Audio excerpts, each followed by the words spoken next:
عملنا مع بعض قبل كده البط بالمرتة وكان معاه محشي برضه النهاردة بقى هنعمله بط بالخلطة. خلطة سريعة وسهلة جدا واللي بيحب بقى البط والمحشي في الجو الجميل اللي احنا فيه ده تعالوا نشوف احنا عملنا الأكلة الجميلة ديت ازاي. أول حاجة أنا كان عندي بطتين بس حجمهم مش كبير قوي، يعني وسط. بدأت ان انا اجهز الخلطة بتاعتهم، وهي عبارة عن بصلتين حجم وسط، ومعاهم قرن فلفل أخضر. وبدأت إن أنا أفرمهم في الكبة ناعم، وبعد كده حطيت فيهم شوية خضرة اللي موجودة يعني مع فصين توم، وبدأت إن أنا أفرمهم تاني مع بعض لحد ما نعموا كده.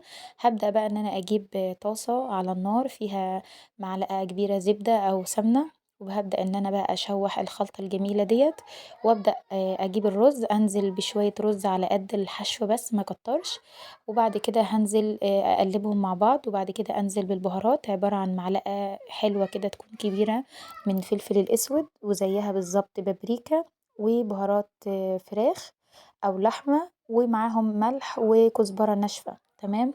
وبعد كده هبدأ أضيفهم وأقلب كويس وأسيبهم بقى ايه يشربوا من بعض كده كده خلاص بقوا تمام. أطفي عليهم، أبدأ بقى أجهز الشوربة اللي هنحط فيها البط.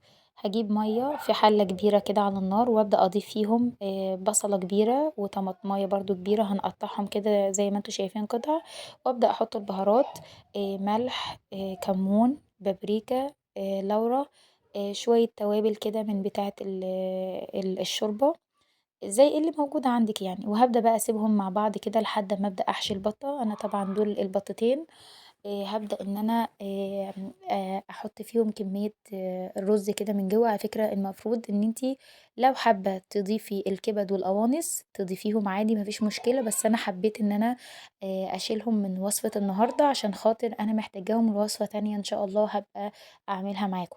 وبعد كده هبدأ إن أنا أحشي من تحت الجلد بس، تحت الوراك بس، مش هحط تحت الصدر. وهبدأ بقى إن أنا أقفل كويس كده، وبعد كده هبدأ أحشي الزور. ما نكترش برضه علشان الرز يستوي معانا ما يبقاش محصون. وبعد كده هبدأ بقى أحشي الزور، هحشيه برضو بالطريقة ديت، وأخلص بقى البطتين.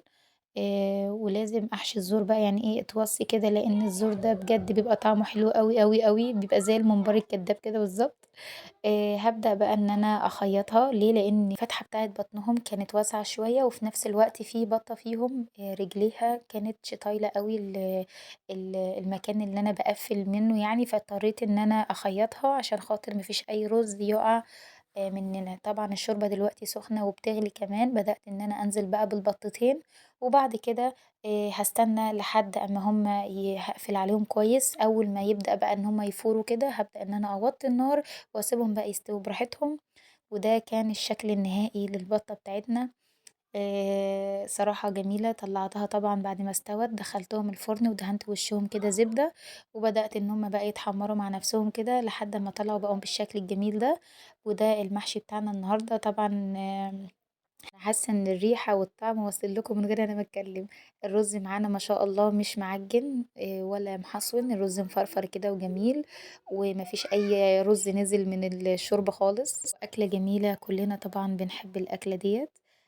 أتمنى إن الفيديو لو عجبكم تشتركوا في قناتي وتفعلوا زر الجرس عشان يوصل لكم كل جديد. ولو أول مرة تتابعيني أنا اسمي ضحى الصادق من مطبخ دودو. لايك وشير بقى للفيديو لو عجبك، والاشتراك في القناة، وبألف هنا وشفا.